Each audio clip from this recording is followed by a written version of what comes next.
اعوذ باللہ من الشیطان الرجیم بسم اللہ الرحمن الرحیم الحمد للہ رب العالمین والعاقبۃ للمتقین الصلاۃ والسلام علی سید الانبیاء والمرسلین اما بعد۔ عزیزان گرامی، ہماری آج کی اس مختصر ویڈیو کے اندر مدرسہ دیوبند کے متعلق گفتگو ہوگی۔ وہابی دیوخانی فرقے کا مدرسہ دیوبند ہر بندہ اس نام سے واقف ہے۔ مدرسہ دیوبند کو ہر بندہ جانتا ہے۔ وہابی دیوخانی فرقہ کے مولوی حضرات اپنے خطابات میں، بیانات میں، اپنی تقریروں میں مدرسہ دیوبند کی شان، عظمت، رفعت بیان کرتے رہتے ہیں۔ وہابی دیوخانی فرقہ کے مولوی حضرات مصنفین اپنی کتب میں، اپنی تحریروں میں مدرسہ دیوبند کی شان، عظمت، رفعت بیان کرتے رہتے ہیں لوگوں کو گمراہ کرنے کے لیے۔ لیکن بہت سارے لوگ اس حقیقت سے ناواقف ہیں کہ وہابی دیوخانی فرقہ کے مولوی حضرات مدرسہ دیوبند کی جو عظمت، شان بیان کرتے ہیں، یہ فرضی، من گھڑت، جھوٹے قصے، کہانیاں، خوابوں کا سہارا لے کر بیان کرتے ہیں۔ فرضی، من گھڑت واقعات، جھوٹے قصے، کہانیاں، خواب، کشف و کرامات کا سہارا لے کر مدرسہ دیوبند کی شان کو بیان کرتے ہیں اور اپنی کتب کے اندر لکھتے رہتے ہیں۔ جو وہابی دیوخانی فرقہ کے مولویوں کی کتابوں کو پڑھتے ہیں تو ان پر یہ بات عیاں ہوگی کہ سینکڑوں واقعات مدرسہ دیوبند کے متعلق من گھڑت، جھوٹے قصے، کہانیوں کا انہوں نے سہارا لیا۔ ناچیز اس ویڈیو کے اندر دو باتوں کے متعلق گفتگو کرے گا۔ ایک، مدرسہ دیوبند کس مقام پر واقع ہے، مدرسہ دیوبند بننے سے قبل اس جگہ پہ کون سی اشیاء پڑی رہتی تھیں، یہ ایک بات۔ دوسرے نمبر پہ یہ جو وہابی دیوخانی فرقہ کے مولوی حضرات ہیں، مدرسہ دیوبند کی شان کو بیان کرتے ہیں، لوگوں کو گمراہ کرنے کے لیے اس کی عظمت و رفعت کے گیت گاتے ہیں، یہ جھوٹے، من گھڑت، فرضی واقعات کا سہارا لیتے ہیں، خوابوں کا سہارا لیتے ہیں۔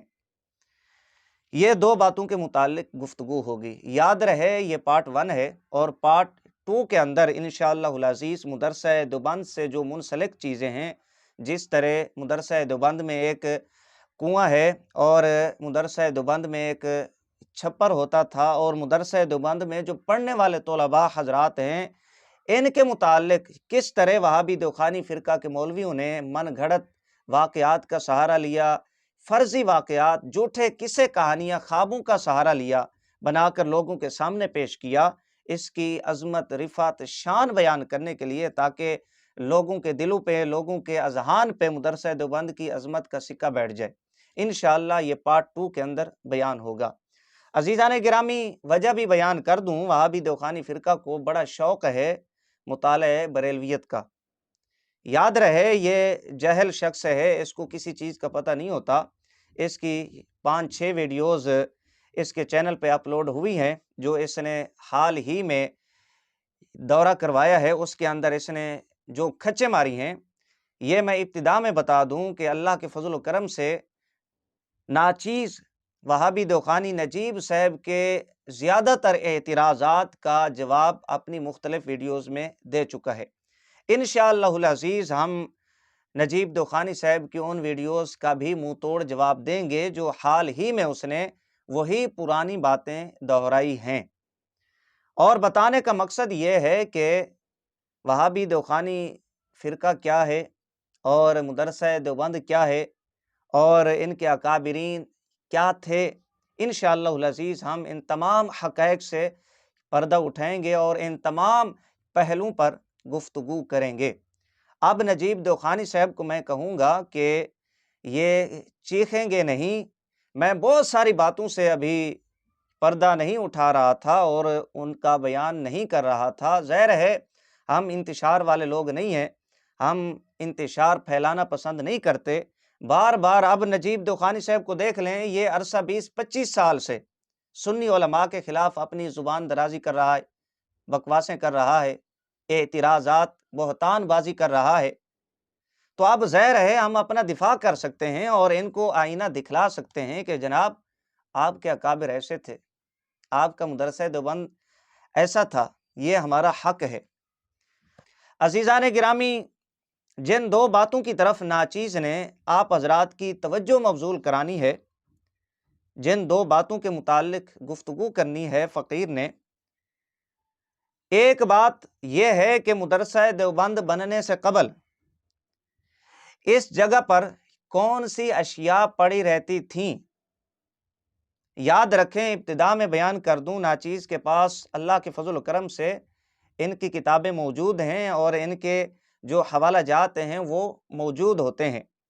نجیب دوخانی صاحب چونکہ کسی ویڈیو میں سکین لگا دیتے ہیں اور کسی میں نہیں لگاتے، اس کی وجہ میں جانتا ہوں، وہ یہ کہ جناب کو خوف ہوتا ہے کہ جناب کی عیاری مکاری، کس بیانی خیانت جناب کی، اور عبارات میں جو قطع و برید سے کام لیتے ہیں نجیب دوخانی صاحب، اس کا پردہ نہ کھل جائے۔ تو بعض ویڈیوز کے اندر جناب بس اشارہ کر دیتے ہیں، کتاب کا نام لے لیتے ہیں، سکین نہیں لگاتے۔ کیوں؟ ان کو پتہ ہوتا ہے کہ اگر سکین لگائیں گے تو ان کی 2 نمبری کھل جانی ہے، واضح ہو جائے گی عوام پر ان کی عیاری مکاری۔ تو میں انشاءاللہ العزیز کوشش کروں گا کہ سکین لگاؤں، وگرنہ جیسے نجیب دوخانی صاحب نے نہیں لگائے، ہم بھی لگانے کے پابند نہیں ہیں، وگرنہ میرے پاس یہ ساری کتابیں موجود ہیں۔ عزیزان گرامی، سب سے پہلے یہ بات ذہن میں رکھیں، مدرسہ دیوبند جس مقام پر یہ واقع ہے، اس بارے میں 2 روایتیں آپ سماعت فرمائیں، اور حیات شیخ الہند صفحہ نمبر اس کتاب کا 12 ہے۔ وہابی دوخانی فرقہ کے جو شیخ الہند ہیں محمود الحسن دیوبندی، ان کی حیات پر یہ کتاب ہے۔ یہاں پر 2 روایتیں انہوں نے خود لکھی ہیں۔ روایت نمبر 1 لکھتے ہیں، مشہور یہ ہے کہ حضرت سلیمان علیہ السلام کے مبلغ اور سفیروں نے یہاں کے باشندوں کی فریاد پر تشریف لا کر ایذا دہندہ جنات کو قید کر دیا۔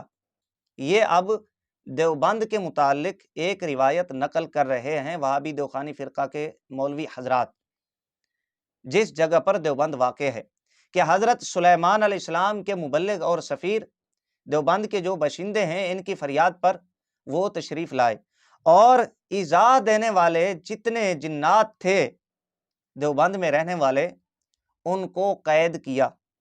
یعنی یہ جنات کا بسیرا، دیوبند میں جنات رہا کرتے تھے، وہ بسا کرتے تھے اور عوام کو تکلیفیں دیا کرتے تھے۔ مزید لکھا، چنانچہ ایک پرانے کنویں کو کھودنے پر ایک جن کا نکلنا بھی عوام الناس کی زبان پر ہے۔ جو پہلے بات کی کہ یہ جنات کا بسیرا تھا، جنات رہا کرتے تھے، اب انہوں نے خود اس پر دلیل بھی پیش کر دی کہ جب ایک کنواں کھودا گیا تو وہاں پر ایک جن نکلا، وہاں سے ایک جن نکلا۔ یہ بات عوام الناس کی زبان پر ہے اور یہ واقعہ بڑا مشہور ہے، خود وہابی دوخانی فرقہ کے مولوی حضرات یہ واقعہ نقل کرتے ہیں۔ یہ ایک روایت ہے۔ یہاں سے آپ اندازہ لگا سکتے ہیں یہ جو لوگوں کے ایمان کو لوٹتے ہیں، لوگوں کو اذیت، مصیبت، تکلیف دیتے ہیں وہابی دوخانی فرقہ کے لوگ، مولوی حضرات، یہ کیوں دیتے ہیں؟ یہ اثر جنات کا ہے۔ مدرسہ دیوبند اسی مقام پر، اسی جگہ پر، اسی شہر میں واقع ہے جہاں پر جنات رہا کرتے تھے۔ یہ ایک روایت، اس پہ میں نجیب دوخانی صاحب کی طرح بڑا اچھا تبصرہ کر سکتا ہوں، لیکن ہم نے ویڈیو کو لمبا نہیں کرنا، ہم نے عوام کو مواد فراہم کرنا ہے، حقائق عوام کے سامنے رکھنے ہیں۔ یہ ایک روایت ہوگی۔ دوسری روایت معتبر لوگوں سے یہ بھی منقول ہے، یہ الفاظ لکھے ہوئے، معتبر لوگوں سے، با اعتبار لوگوں سے، معتبر لوگوں سے یہ بھی منقول ہے کہ تمام ہندوستان کی طرح اس نواح میں بھی ہندو بت پرست آباد تھے، ہندو بت پرست آباد تھے۔ یہ دوسری روایت دیوبند کے متعلق۔ مزید لکھا، بتوں اور دیویوں کی کثرت نے اس کو دیوی پن مشہور کرایا، بتوں کی کثرت، دیویوں کی کثرت نے اس کو دیوی پن مشہور کرایا، اور تصرف متکلمین سے ابتدا میں دیوبند اور رفتہ رفتہ دیوبند کہلایا۔ یہ دیوبند کو دیوبند کیوں کہا جاتا ہے؟ یہ اس کی وجہ تسمیہ انہوں نے یہاں پر بیان کی ہے، اور یہ بھی بتا دیا کہ یہاں پر بت پرست آباد تھے، بتوں کی عبادت کرتے تھے لوگ، مشرکین، کافر، ہندو بت پرست، یہ الفاظ لکھے ہوئے ہیں۔ یہاں سے آپ اندازہ لگا سکتے ہیں کہ یہ جو ان کو ہندو سے محبت ہے، یہ ان کے خمیر میں داخل ہے، یہ ہندو کے ایسے قریب نہیں ہیں۔ انشاءاللہ یہ میں آہستہ آہستہ حوالہ جات کی روشنی میں آئندہ ویڈیوز کے اندر یہ حقائق آپ کے سامنے رکھوں گا۔ یہ اب دو روایتیں دیوبند کے متعلق آپ نے سماعت کی ہیں، حیات شیخ الہند، یہاں سے آپ اندازہ لگا لیں۔ پہلی روایت میں یہ جنات کا علاقہ تھا، جنات یہاں پر رہا کرتے تھے، لوگوں کو، مسلمانوں کو وہ تکلیف دیا کرتے تھے۔ دوسری روایت میں ہندو بت پرست آباد تھے، اور پھر وجہ تسمیہ اس کی پھر آگے بیان کی کہ ابتدا میں دیوبند، پھر رفتہ رفتہ دیوبند کا یہ علاقہ کہلایا جانے لگا، حیات شیخ الہند۔ یہ دو روایتیں آپ نے دیوبند کے متعلق سماعت فرما لیں۔ پھر اسی شہر دیوبند کے اندر انہوں نے ایک مدرسے کی بنیاد رکھی، مدرسہ دیوبند۔ مدرسے کی بنیاد کس نے رکھی، اور وہابی دیوخانی فرقہ کے مولوی حضرات کس طرح دست و گریباں کا شکار ہیں؟ قاسم نانوتوی کو یہ بانی دارالعلوم دیوبند کہتے ہیں، ان کی کتابوں میں کچھ اور لکھا ہوا ہے، یہ انشاءاللہ العزیز کسی اور ویڈیو کے اندر بیان کروں گا۔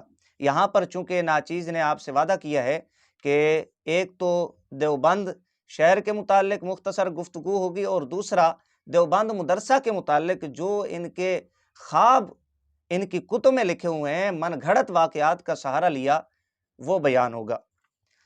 عزیزان گرامی، اب آ جائیں مدرسہ دیوبند کے متعلق جو انہوں نے خواب بیان کیے۔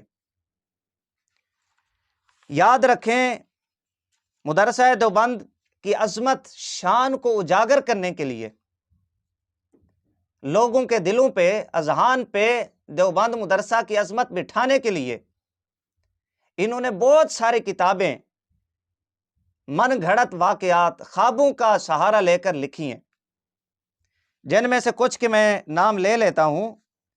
مبشرات دارالعلوم دیوبند، یہ ایک کتاب، لکھنے والے وہابی دیوخانی فرقہ کے مولوی انوار الحسن ہاشمی، انہوں نے یہ کتاب لکھی ہے۔ اس کتاب کے اندر واقعات، جھوٹے قصے، کہانیاں، افسانہ نگاری سے کام لے کر مدرسہ دیوبند کی عظمت کو اپنے تئیں جناب نے چار چاند لگائے، یہ ایک کتاب۔ دوسرے نمبر پہ مکاشفات دارالعلوم، یہاں سے آپ اندازہ لگا لیں کہ ایک منظم طریقے کے ساتھ انہوں نے مدرسہ دیوبند کی عظمت کو اجاگر کرنے کے لیے کس طرح من گھڑت واقعات کا سہارا لیا۔ اور جو حضرات علماء، سنی علماء یا عوام اس فرقے کی کتب کا مطالعہ وہ کرتے ہیں یا کریں، ان پر یہ بات عیاں ہوگی کہ سینکڑوں واقعات ان کی کتب کے اندر لکھے ہوئے ہیں مدرسہ دیوبند کی شان بیان کرنے کے لیے، کہ جو انہوں نے وہاں پر لکھے بیان کیے، تاکہ لوگوں کے دلوں پہ مدرسہ دیوبند کی عظمت کا سکہ بیٹھ جائے۔ اور یہ بات انہوں نے خود لکھی ہے، میں حوالہ پیش کر دیتا ہوں۔ مبشرات دارالعلوم دیوبند، صفحہ نمبر اس کتاب کا 14 ہے، جس کا ابھی میں نے نام لیا، مولوی انوار الحسن ہاشمی۔ یہ کیوں انہوں نے خوابوں کا سہارا لیا، جھوٹے فرضی من گھڑت واقعات کا سہارا لیا، کشف و کرامات کا سہارا لیا، یہ کس لیے تھا؟ لکھتے ہیں، ان مکاشفات اور سچے خوابوں سے قلوب پر، ان مکاشفات اور سچے خوابوں سے قلوب پر دارالعلوم کی عظمت، مقبولیت کا سکہ بیٹھ جاتا ہے۔ ان مکاشفات اور سچے خوابوں سے قلوب پر دارالعلوم کی عظمت، مقبولیت کا سکہ بیٹھ جاتا ہے۔ یہ جو خواب ہیں، مکاشفات بیان کیے جانے کا مقصد، لکھے جانے کا مقصد ہے وہ یہ کہ دارالعلوم دیوبند کی جو مقبولیت، اس کی شان، اس کا سکہ لوگوں کے قلوب پر بیٹھ جائے۔ یہ صفحہ نمبر 14 پر یہ خواب، فرضی من گھڑت واقعات، افسانہ نگاری کے تحت لکھنے کا مقصد، بیان کرنے کا مقصد خود انہوں نے لکھ دیا۔ صفحہ نمبر 14، مبشرات دارالعلوم دیوبند، مولوی انوار الحسن ہاشمی۔ عزیزان گرامی، یہ تو حوالہ آپ نے سماعت فرما لیا اس بات کے اوپر کہ یہ خواب، فرضی واقعات، من گھڑت واقعات بنانے کا مقصد کیا تھا کہ دیوبند مدرسہ کی عظمت، اس کی مقبولیت، اس کا سکہ لوگوں کے دلوں پر بیٹھ جائے۔ تو اب ذرا وہ فرضی من گھڑت واقعات کی ایک جھلک آپ سماعت فرمائیں کہ اتنا اہتمام، یہ منظم طریقے سے یہ سارا انتظام کس لیے تھا اور کیسے انہوں نے کیا۔ یہ حوالہ نمبر 1 ذرا سماعت فرمائیں، یہی مبشرات دارالعلوم دیوبند۔ میرے پاس اور بھی کتابیں ہیں دیوبند مدرسہ کے متعلق جو تاریخی کتابیں ہیں، اللہ کے فضل و کرم سے۔ مبشرات دارالعلوم دیوبند، انوار الحسن ہاشمی لکھتے ہیں، حضرت مجدد الفسانی رحمۃ اللہ تعالی علیہ کے ان مکاتیب میں جو ابھی چھپے نہیں ہیں، میں نے لکھا دیکھا ہے کہ جب بادشاہ جہانگیر نے ان کو قید کر کے دہلی بلایا اور ان کا دیوبند گزر ہوا تو فرمایا اس جگہ سے علم نبوت کی بو آتی ہے۔ جی، جب حضرت مجدد الفسانی رحمۃ اللہ تعالی علیہ ان کو جہانگیر بادشاہ نے قید کیا، قید کر کے ان کو دہلی بلایا، تو دہلی جاتے ہوئے جب ان کا گزر دیوبند شہر سے ہوا تو حضرت مجدد پاک رحمہ اللہ فرماتے ہیں کہ مجھے اس جگہ علم نبوت کی بو آتی ہے۔ جی، اس جگہ پر جہاں جنات رہا کرتے تھے، گندگی کا ڈھیر، غلاظت کا ڈھیر۔ یہ بھی میں حوالہ بیان کروں گا انشاءاللہ، لکھا ہوا ہے کہ یہ غلاظت کا ڈھیر، جس جگہ مدرسہ دیوبند ہے نا، اس جگہ پہ غلاظت کا ڈھیر تھا، گندگی کا ڈھیر۔ اور حضرت مجدد پاک رحمہ اللہ کی جانب ایک فرضی من گھڑت واقعہ انہوں نے بنا کر پیش کیا کہ حضرت مجدد پاک رحمہ اللہ جب گزرے تو حضرت مجدد پاک فرماتے ہیں کہ مجھے اس جگہ علم نبوت کی بو آتی ہے۔ اور یہ واقعہ القاسم خاص نمبر یہاں پر بھی لکھا ہوا ہے، اور علماء ہند کا شاندار ماضی، اس کتاب کے اندر بھی یہ واقعہ موجود ہے۔ اور پھر یہ واقعہ 1370 سنے ہجری میں مولوی طیب نے، جب مدرسہ دیوبند میں مولوی ابو الکلام آزاد آیا، یہ اس وقت وزیر تعلیم ہند تھا، تو جب یہ 29 ربیع الاول 1370 سن ہجری میں دارالعلوم میں یہ مولوی آیا تو ایک سپاس نامہ اس کو پیش کیا گیا۔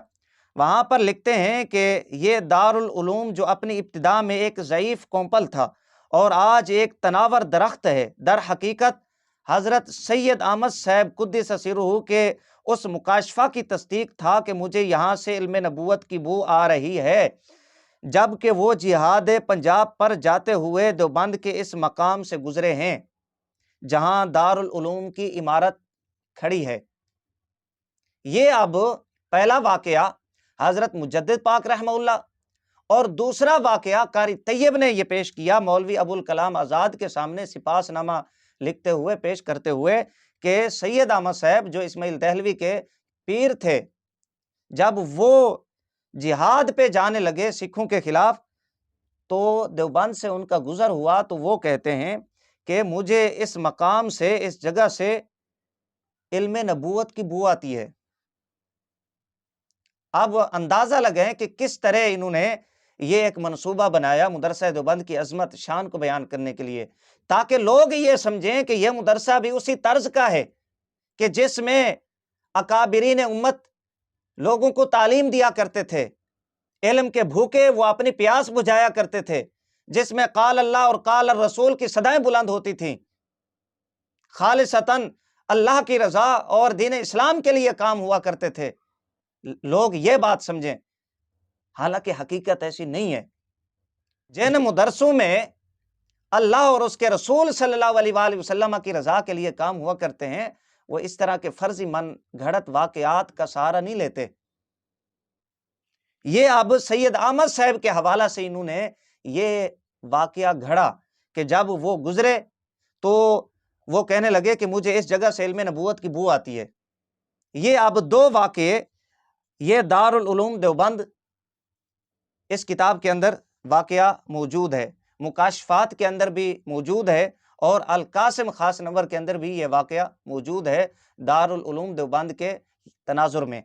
یہ دو واقعہ اب آپ نے سماعت فرما لیے۔ اور یہ واقعہ مولوی حسین احمد صاحب ٹانڈوی نے بھی بیان کیا ہے اپنی ایک گفتگو میں، اپنی تقریر میں۔ خیر بیان کرنے کا مقصد یہ ہے کہ آپ اندازہ لگا سکتے ہیں کہ کس طرح انہوں نے دیوبند کی عظمت شان کو بیان کرنے کے لیے لوگوں کے قلوب پر اس کا سکہ بٹھانے کے لیے جھوٹے فرضی من گھڑت واقعات بنائے۔ کوئی بندہ ان سے اب پوچھ سکتا ہے کہ حضرت مجدد الفسانی رحمہ اللہ کو وحی آتی تھی کہ اس جگہ علم نبوت، اس جگہ مدرسہ بنے گا؟ کیا سید احمد صاحب وہ غیب کا علم جانتے تھے؟ تمہارے نزدیک تو اللہ کے رسول صلی اللہ علیہ وآلہ وسلم کو غیب کا علم نہیں ہے۔ کیا سید احمد صاحب اور حضرت مجدد الفسانی رحمۃ اللہ تعالی علیہ یہ جانتے تھے کہ اس جگہ مدرسہ بنے گا؟ یہ اب ان کی کہانیاں ہیں، افسانہ نگاری ہے، من گھڑت واقعات ہیں مدرسہ دیوبند کے متعلق۔ عزیزان گرامی، یہ آپ نے دو واقعات، فرضی من گھڑت واقعات، دو شخصیات کے حوالہ سے آپ نے سماعت فرما لیے۔ وہابی دخانی فرقہ کی کتب میں یہ دونوں واقعات موجود ہیں۔ جب ان کا گزارا ان واقعات سے نہیں ہوا تو مزید انہوں نے اپنے کام کو بڑھایا۔ وہ جو ان کا منظم طریقہ تھا، منصوبہ تھا، اس کو انہوں نے آگے بڑھایا۔ وہ کیا ہے ذرا آپ سماعت فرمائیں۔ یہی کتاب مبشرات دارالعلوم دیوبند، وہابی مولوی انوار الحسن ہاشمی، یہ کیا لکھتے ہیں آپ ذرا یہ سماعت فرمائیں اور کانوں کو ہاتھ لگائیں۔ کس حد تک جا سکتے ہیں یہ لوگ؟ نجیب دوخانی صاحب ذرا یہ آپ سماعت فرمائیں۔ آپ کو بڑا شوق ہے مطالعہ بریلویت کا، مطالعہ دیوبندیت کدھر جائے گا؟ ذرا اس کا بھی مطالعہ کریں۔ لکھا ہے 1292 سن ہجری میں جبکہ دارالعلوم کے سنگ بنیاد کی تنصیب کی تیاری ہو رہی تھی، 1292، اور احاطہ کے نشانات ڈالے جا رہے تھے، مولانا رفیع الدین صاحب نے خواب میں حضور اکرم صلی اللہ علیہ وآلہ وسلم کو دیکھا کہ حضور صلی اللہ علیہ وآلہ وسلم اس مقام پر تشریف فرما ہیں اور ارشاد فرما رہے ہیں، یہ احاطہ بہت مختصر ہے، یہ احاطہ بہت مختصر ہے۔ یہ فرمانے کے بعد آپ صلی اللہ علیہ وآلہ وسلم نے عصائے مبارک سے زمین پر بنیاد کے لیے نشان لگایا کہ دیوار یہاں آنی چاہیے۔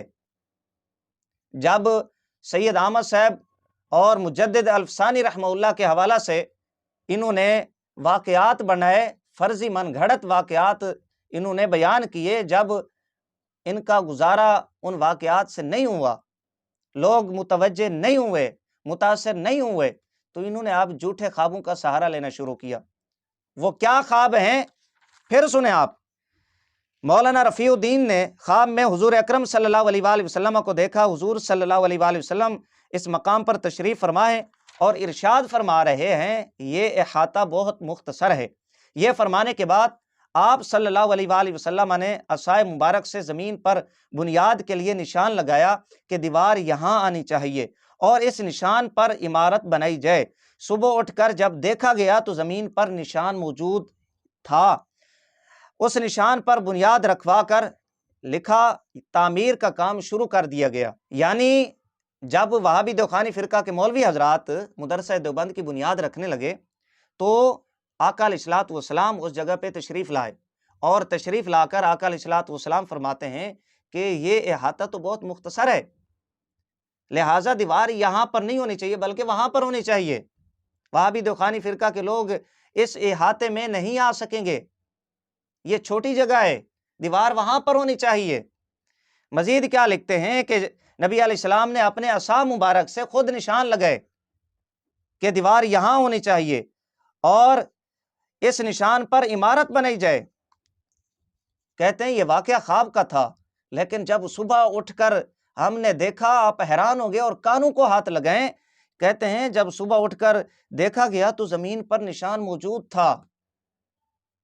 جی ہنسی آ رہی ہوگی آپ کو کہ واقعہ خواب کا ہے، لیکن صبح نشان بھی موجود تھے کہ آقا علیہ الصلوۃ والسلام نے یہ نشان لگائے ہیں۔ اور پھر آگے لکھا اس نشان پر بنیاد رکھوا کر مزید لکھا تعمیر کا کام شروع کر دیا گیا۔ وہ جو آقا علیہ السلام نے نشان لگائے تھے بلکہ خود لگائے تھے، اور صبح جب دیکھا وہ نشان بھی موجود ہیں، انہی نشان پر بنیاد رکھ کر مدرسے کی تعمیر کا کام شروع کر دیا گیا۔ یہ واقعہ مبشرات دارالعلوم دیوبند میں انوار الحسن ہاشمی نے اور دارالعلوم دیوبند میں موجود ہے۔ کس طرح انہوں نے منظم طریقے سے، تاکہ مدرسہ دیوبند کی عظمت، رفعت، شان، اس کا سکہ لوگوں کے دلوں پر بیٹھ جائے، جس طرح کہ انوار الحسن ہاشمی نے صفحہ نمبر 14 پر بیان کیا۔ اور مزے کی بات یہ ہے، وہابی دیوخانی فرقہ کے جو حکیم اسلام ہیں قاری طیب صاحب، وہ یہ واقعہ بیان کرنے کے بعد کہتے ہیں کہ اس سے واضح ہوا کہ مدرسہ دیوبند کی جو بنیادیں ہیں وہ الہامی ہیں اور اشارات غیبیہ کے تحت ہیں۔ جی حیران ہوں گے آپ کہ مدرسہ دیوبند کی جو دیواریں ہیں وہ الہامی ہیں اور اشارات غیبیہ کے تحت ہیں۔ یہ اب ان کی مختلف کتب کے اندر 2 کا بھی میں نے نام لے لیا ہے۔ تو اب ان وہابی دیوخانی فرقہ کے مولویوں سے کوئی پوچھ سکتا ہے، بھئی تمہارا عقیدہ براہین قاطعہ کے اندر مولوی گنگوئی اور خلیل احمد امبیٹوی نے لکھا ہے کہ آقا علیہ الصلوۃ والسلام کو دیوار کے پیچھے کا علم نہیں ہے، وہاں پر یہ عقیدہ لکھتے ہو آقا علیہ السلام کے متعلق، اور ادھر مدرسہ دیوبند کی عظمت بیان کرنے کے لیے، اس کی شان کو 4 چاند لگانے کے لیے، لوگوں کے قلوب پر اس کی عظمت شان کا سکہ بٹھانے کے لیے یہ جھوٹ بولتے ہو کہ آقا علیہ الصلوۃ والسلام وہاں پہ تشریف لائے اور عصا مبارک سے نشان لگائے، یہاں تک واقعہ خواب کا، اور پھر کہا کہ جب صبح اٹھ کر دیکھا تو پھر اسی جگہ پہ نشانات بھی لگے ہوئے تھے، نشانات لگے ہوئے تھے، انہی نشانات کی بنا پر، نشانات کے اوپر مدرسہ دیوبند کی جو بنیاد ہے کھڑی کی گئی اور تعمیر کا کام شروع کیا گیا۔ بھئی تمہارے نزدیک تو آقا علیہ الصلوۃ والسلام کو دیوار کے پیچھے کا علم نہیں ہے، یہ کیسے پتہ چل گیا آقا علیہ السلام کو کہ دین کے ٹھیکیدار، اسلام کے چیمپئن دیوبند، یہ مولوی حضرات اس جگہ پہ مدرسے کی بنیاد رکھنے والے ہیں، لہٰذا میرا جانا وہاں پر ضروری ہے؟ یہ کیسے پتہ چلا آقا علیہ الصلوۃ والسلام کو کہ جی یہ جگہ تو بڑی تنگ ہے، لہٰذا اس جگہ کو کھلا کر کے مدرسہ بنانا چاہیے، وہاں سے وہاں پر دیوار کی بنیاد ہونی چاہیے، یہاں پر نہیں ہونی چاہیے؟ یہ آقا علیہ السلام کو کیسے پتہ چلا؟ بھئی تمہارے نزدیک تو دیوار کے پیچھے کا علم نہیں ہے آقا علیہ السلام کو، اور پھر جب صبح اٹھ کر دیکھا تو وہ نشانات موجود تھے، مطلب کیا کہ آقا علیہ الصلوۃ والسلام بنفس نفیس وہاں تشریف لائے اور نشانات لگائے، تاکہ جو دین کے ٹھیکیدار ہیں ان کو اپنی روزی روٹی، اپنا دھندا چلانے کے لیے کسی مشکل کا سامنا نہ ہو، اس لیے وہ نشانات بھی موجود تھے۔ یہ آقا علیہ الصلوۃ والسلام کو کیسے پتا؟ آپ کا تو یہ عقیدہ نہیں ہے، آپ کا تو عقیدہ یہ ہے کہ حضور کو دیوار کے پیچھے کا علم نہیں ہے، یہ ہے حقیقت۔ اور انہوں نے فرضی من گھڑت واقعات، جھوٹے قصے، کہانیاں، خوابوں کا سہارا لیا اور کتابیں بھر دیں تاکہ لوگوں کے قلوب اور اذہان پر مدرسہ دیوبند کی عظمت کا سکہ بیٹھ جائے۔ یہ 2 باتوں کے متعلق ناچیز نے مختصراً گفتگو کی ہے، میرے پاس اس طرح کے بہت سارے خواب، قصے، کہانیاں، من گھڑت واقعات وہابی دیوخانی فرقہ کی کتب سے الحمدللہ موجود ہے۔ یہ 2 باتیں بیان کی ہیں، انشاءاللہ جو دوسرا پارٹ ہوگا اس میں ہم بتائیں گے آپ کو کنویں کے متعلق انہوں نے کس طرح جھوٹے قصے، کہانیاں، خواب بیان کیے، چھپر کے متعلق انہوں نے کس طرح جھوٹے قصے، کہانیاں بیان کیے، اور جو پڑھنے والے حضرات تھے مدرسہ دیوبند میں ان کے متعلق انہوں نے کس طرح جھوٹے قصے، کہانیاں بیان کیے، اپنی کتب میں لکھیں، انشاءاللہ العزیز اس کا اظہار کروں گا۔